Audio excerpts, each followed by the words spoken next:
Welcome to this video on psychoacoustics. In this video we're going to look at what psychoacoustics are, how we can use them in a live setting and a studio setting on a recording. So, you might be asking yourselves, what is psychoacoustics? Well, the Google definition of psychoacoustics, as you can see here, is psychoacoustics is the branch of psychophysics involving the scientific study of sound perception and audiology. In layman's terms, that's basically how humans perceive various sounds. And more specifically, it is the branch of scientific study studying the psychological responses associated with sound. That's the Wikipedia definition for it. Basically, it looks at where sound is perceived and how we perceived it. This is split up into 3 areas. So it's defined as location, i.e. where we hear the sound, whether it's perceived from the left, the right, or the center. The distance away from us, so it might be really close or really, really far away, and the room that it's in or the environment that the sound is created from. So you might have a really dry sound and you want to make it a wetter sound by adding different types of rooms, such as being in a cathedral, being in a hall, being in a tunnel, that type of thing. So we're going to demonstrate this idea today on a quick Logic file that I put together of a track that I'm currently working on. So we have the main backing audio here, and then we have a bit of a chorus idea vocal that I've laid down last week. So let's have a quick listen to this. This is the complete dry vocal, apart from some compression and EQ added onto it. So let's have a quick listen. These words I said them 4 times, and if you feel alone, I can make you feel alright. We'll see how the weekend goes, and see how the river flows. So very dry, that track, not particularly sitting well in the mix. It's not fitting or gelling properly with the backing track, which already has quite a lot of reverbs and other types of effects added to it. Okay, so the first thing we can do with this vocal is we can change the location of where it's perceived. Currently it's in the center using our pan, but obviously we can pan this to the hard left or the hard right. So here's how that sounds. These words I said them 4 times, and if you feel alone, I can make you feel alright. We'll see how the weekend goes, and see how the river flows. These words said. So there you have it. There's panning to the left and panning to the right. Obviously this is psychoacoustic because it's not really natural to hear a vocal panned hard left or hard right unless they're backing vocals. Now we can look at the perceived distance from us. We can achieve perceived distance in numerous ways. The most simple and easiest way is to reduce the volume of the track, i.e. to make it sound quieter, so it makes it sound like it's further away, and it makes the backing track sound like it's closer together. So here's what this sounds like. 7 4 times, and if you feel alone, and see how the river flows. Words I said them 4 times, and if you feel alone, I can make you feel alright. We'll see how the weekend goes, and see how the river flows. Okay, so that's how we can perceive distance as a psychoacoustic effect. Obviously when the volume is low, it sounds like it's a bit further away, and as the volume increases, it gets closer and closer towards you. Okay. Finally, at the 3 of the location distance is room. Now, room is quite interesting because we can achieve many different rooms in many different ways, but whether it is a studio or live setting, we achieve the same thing, we achieve the same outcome in the same way. So what we need to do first when using Logic or any mixing desk or DAW is first we need to set up a bus send. So here we go, we need to go down to Logic on buses, down to bus, and I'm going to use bus number 8. It could be any bus.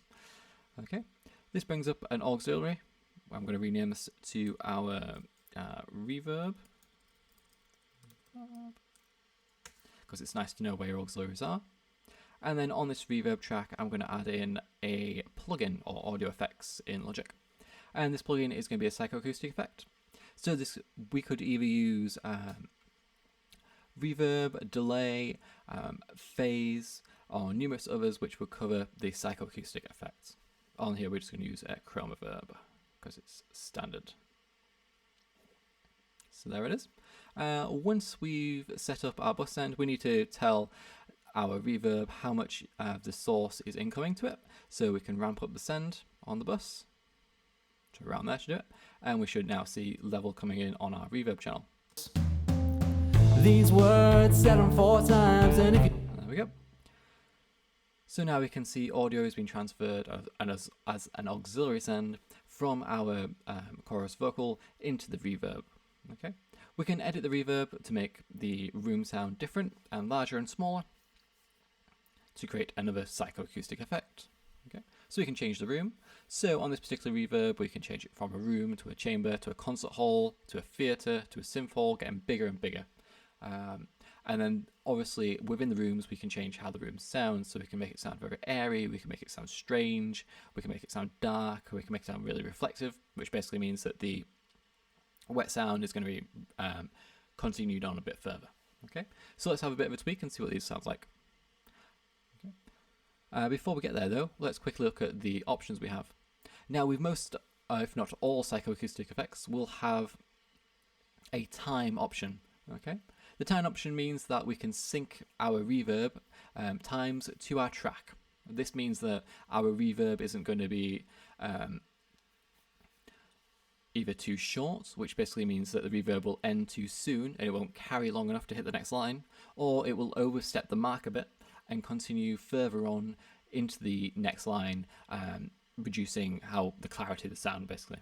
Okay, so I generally sync this up to the tempo of my track. So if I know the tempo of my track's at 92 BPM, which it is, luckily for us, we can have a tap tempo and hit the notes rather than the time. So 92 BPM also means 0.98 seconds of decay.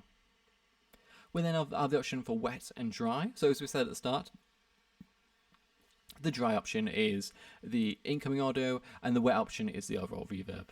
Okay, so what I'm going to do just to demonstrate the purpose is take out the dry and increase the wet.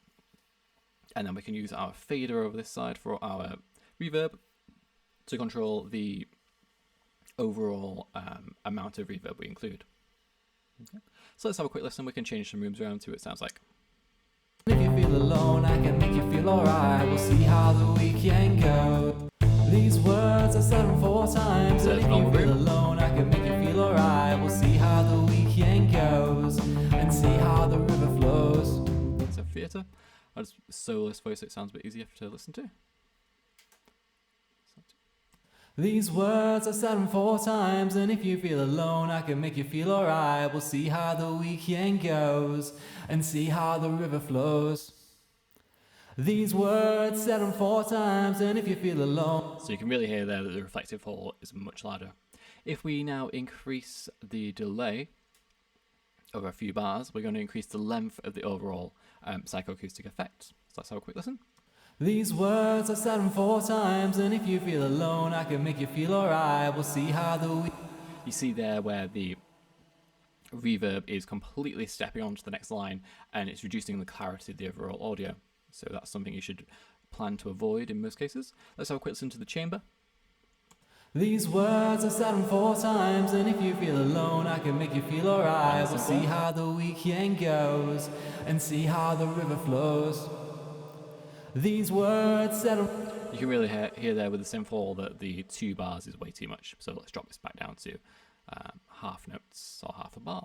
These words I said them 4 times, and if you feel alone, I can make you feel alright. There we go. You can also use EQ on your reverb channels, and this will help out clear any bottom end muddiness or mids that you might want to take out to just clean up the overall audio. What else can we do? We can also change this plugin from a reverb to something else. So we can use modulation, for example. So we can add chorus in there, we can add flanges in there, we can add delays, we can have rotor cabinets. Let's see what this sounds like. So here's a rotor cabinet. Would we take off a old style Rode piano or something like that? Let's have a listen. These words I said them 4 times, and if you feel alone, I can make you feel alright. We'll see how the weekend goes and see how the river flows. These words said them 4 times, and if you feel alone, I can make you feel alright. We'll see how the weekend goes. So you can see there's a little speaker cone that spins round and round to give a rotation, and also another psychoacoustic effect. So what I'd recommend you do is use these on your own sessions, see what fits, and then also use them in a live environment and see what fits the type of track, because different genres will also require different types of psychoacoustic effects. Generally these will include reverb and delay, but others might include flanges, phases, and distortion. So that's all psychoacoustic effects. To quickly recap, psychoacoustic effects cover 3 areas. These are location, whether this be left and right, front to back. These are distance away from you, so it might be far away or close, that's the noise. And then the type of room that's included. Hope that helps. Thank you very much.